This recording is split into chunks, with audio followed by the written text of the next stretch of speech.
আজকে সম্মানিত ভাতা যেন নিয়ন্ত্রণের কোনো মাধ্যম না হয়, যে সরকার যেন ইমাম এবং মুয়াজ্জিনকে নিয়ন্ত্রণ না করে, বরং এটা সম্মানিত ভাতা সম্মানিত হিসেবেই থাকে। যদি ভাতাকে নিয়ন্ত্রণের মাধ্যম করা হয় তাহলে কিন্তু এটা হিতে বিপরীত হবে।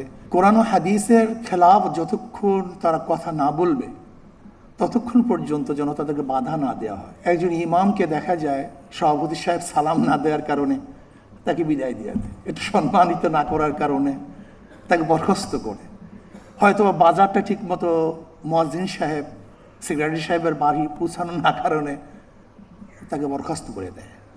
আমি আজকে আমার প্রধানমন্ত্রীকে অনুরোধ করব,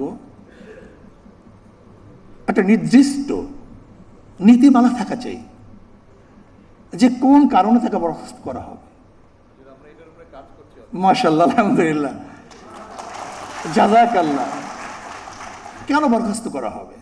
যতক্ষণ আকীদা এবং কোরআন ও সুন্নাহর আকীদা, একটা শব্দ আমি সংযুক্ত করতে চাই, আকীদা এবং কোরআন ও সুন্নাহর অনুকূলে যতক্ষণ থাকবে ততক্ষণ কোনো অবস্থাতেই তাকে বরখাস্ত করা যাবে না। আলহামদুলিল্লাহ, শুকরিয়া জ্ঞাপন করছি।